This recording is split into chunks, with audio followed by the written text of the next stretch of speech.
তো বন্ধুরা, আবারও আমি চলে এসেছি একটা নতুন ভিডিও নিয়ে। তোমরা অনেকবার কমেন্ট করেছো, ঠিক আছে, যে কমেন্ট অনেকেই করছো যে কিভাবে আমরা ইংলিশ স্পিকিং করব, ঠিক আছে। অনেকেই বলেছে আমাকে, এমনিতে সরাসরি আমাকে বলেছে, আর কমেন্টও অনেকেই বলেছে। দেখো, স্পিকিং, ঠিক আছে, স্পিকিং কোয়ালিটি তোমাকে বাড়াতে হবে। স্পিকিং কোয়ালিটি কিভাবে বাড়াবে না, প্র্যাকটিস, ঠিক আছে। প্রতিদিন তোমাকে প্র্যাকটিস করতে হবে, মানে একটা নির্দিষ্ট টাইম করতে হবে, একটা শিডিউল করতে হবে যে প্রতিদিন আমি 8 ঘন্টা করে প্র্যাকটিস করব। এবং সেটা 6 মাসের মধ্যে কিংবা 1 বছরের মধ্যে এটা নিজেকে সময় দিবে যে সময়ের মধ্যে আমাকে এটা কমপ্লিট করতে হবে। তাহলে অবশ্যই তোমরা যে কোনো ল্যাঙ্গুয়েজ বলো বা স্কিলস বলো সেটা শিখতে পারবে, ঠিক আছে। Practice is the main way to improve your own skills, ঠিক আছে। প্র্যাকটিস দীর্ঘদিন ধরে করে যেতে হবে।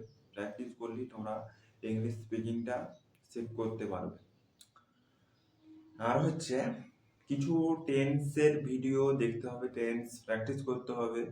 আর প্রিপোজিশন, এটাও একটু প্র্যাকটিস করতে হবে, জানতে হবে কোথায় অ্যাড বসে, কোথায় ইন বসে, কোথায় অন বসে, অ্যাভাব, ঠিক আছে, অ্যাভাব, ঠিক আছে, এগুলা কোথায় অভা, এগুলা কোথায় বসে, এগুলো একটু ক্লিয়ার ভাবে একটু জেনে নিতে হবে।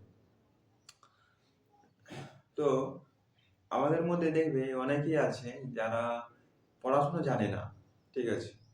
একটু শহরের দিকে দেখবে পড়াশোনা জানে না কিন্তু ইংলিশ স্পিকিং করছে কিভাবে, ওই শুনে এবং বলে। মানে কোনো একজন কাস্টমার এলো, ঠিক আছে, ইংলিশে কথা বোঝা, সে কিন্তু জানে না, ওই শুনে বলে প্র্যাকটিস করে এটা হয়ে গেছে। তো সেরকম পড়াশোনা জানলেই যে তুমি ইংলিশ স্পিকিং করতে পারবে এমনটা কিন্তু নয়। তোমাকে প্রতিদিন প্র্যাকটিস করতে হবে, প্র্যাকটিস করলেই তুমি ইংলিশ স্পিকিংটা করতে পারবে, ঠিক আছে। প্র্যাকটিস দীর্ঘদিন ধরে করে যেতে হবে, প্রতিদিন প্র্যাকটিস করতে হবে, প্রতিদিন একটা নির্দিষ্ট একটা রুটিন করবে যে আমাকে প্রত্যেকদিন 1 ঘন্টা করে প্র্যাকটিস করতে হবে। আমাদের সবারই 24 ঘন্টার সময়, যদি আমরা 8 ঘন্টা ঘুমায়ও তবু আমরা কত পাবো? ইনার্থে 24 ঘন্টা, 16 ঘন্টা আমরা পাবো। তো 16 ঘন্টাটাকে কাজে লাগাও। 8 ঘন্টা ঘুমানোর জন্য ছেড়ে দাও, আর বাকি 16 ঘন্টা কাজ করো। মানে ধরো তুমি যদি 10টার সময় ঘুমাও তাহলে উঠবে 6টার সময়, তাহলে 8 ঘন্টা হয়ে যাচ্ছে। তাহলে 6টার থেকে 10টা পর্যন্ত তোমার টাইম স্কেডিউল করো যে 6টার থেকে আমি 10টা পর্যন্ত কি কি কাজ করব। অনেক কিছু কাজ এখানের মধ্যে হবে। তো ওই কাজগুলো প্রথমে তোমাকে খাতায় লিখতে হবে, ঠিক আছে। শুধু ইংলিশ স্পিকিংটাই নয়, এর মধ্যে অনেক কিছু কাজ হবে যদি তুমি খাতায় লিখতে পারো এবং সেগুলোকে প্র্যাকটিস করতে পারো। হ্যাঁ, আমাদের 24 ঘন্টা সময়, ভাই 24 ঘন্টা, 8 ঘন্টা ঘুমাও না, 8 ঘন্টা মানে বিরাট ব্যাপার, 8 ঘন্টা ঘুমিয়ে যাবে, ঠিক আছে, এটা বিরাট একটা সময়। তো 8 ঘন্টা ঘুমালো, তুমি বাকি পাবে 16 ঘন্টা। ওই 16 ঘন্টার মধ্যে আমি হচ্ছে চান করাই, ঠিক আছে, 8 ঘন্টা চলে গেলো, খাওয়া দাওয়াই আরো 1 ঘন্টা 2 ঘন্টা চলে গেলো, টোটাল 2 ঘন্টা চলে গেলো, আমি মেনে নিচ্ছি। আর বাকি যে থাকছে 14 ঘন্টা, সেটা তুমি কি করছো, সারাদিন কি কি কাজ করছো, ঠিক আছে, সেসবের একটু হিসাব রাখতে হবে। কারণ তুমি যদি হিসাব করে না চলো না, হ্যাঁ, তাহলে দেখবে তুমি অন্য অন্য কোনো কাজ করতে পারবে না, ওই যেটা করছো সেটাই করবে।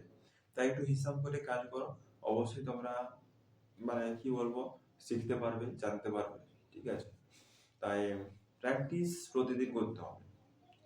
আর এটা শেখার জন্য টাইম ম্যানেজমেন্টটা একটু ভীষণ ইম্পর্টেন্ট।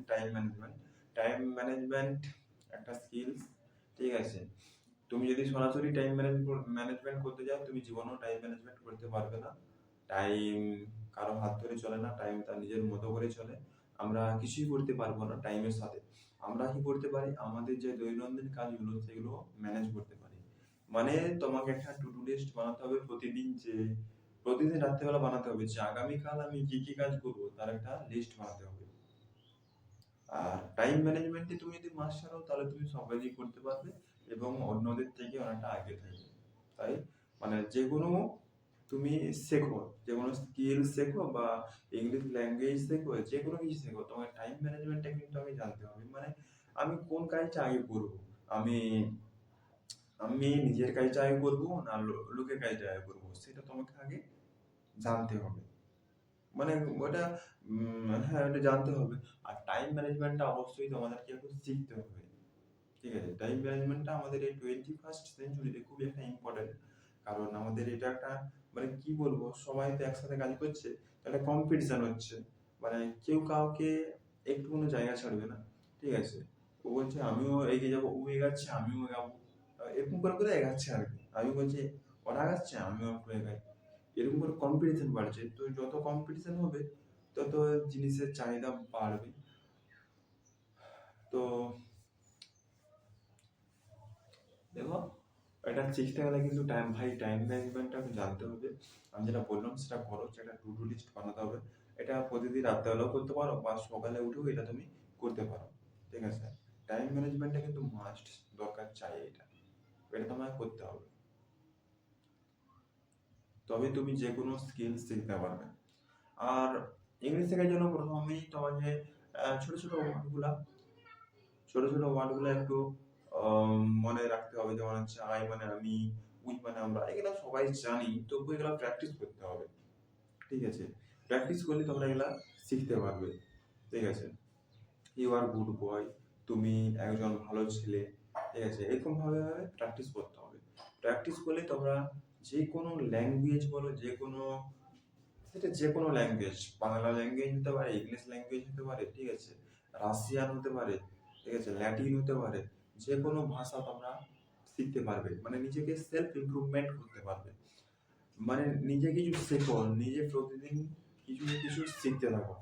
ঠিক আছে, সেটা অঙ্ক হতে পারে, ইংরেজি হতে পারে, আহ, অন্য কোনো অন্য কিছু বিষয় হতে পারে। মানে প্রতিদিন নতুন কিছু শেখো, নিজেকে সেলফ ইমপ্রুভমেন্ট করো, মানে নিজে জানো।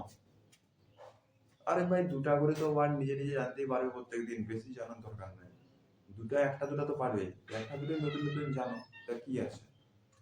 তাই নতুন নতুন ওয়ার্ড শিখো। ঠিক আছে, এতে তোমাদের অনেকটা সেলফ ইমপ্রুভমেন্ট হবে এবং তোমরা অনেক কিছু শিখবে। ঠিক আছে, তো গুড বাই। ভিডিওটা যদি হেল্পফুল মনে হয় তবে একটা লাইক করবেন, আর চ্যানেল নতুন হয়ে থাকলে চ্যানেলটিকে সাবস্ক্রাইব করবেন। ঠিক আছে, ধন্যবাদ।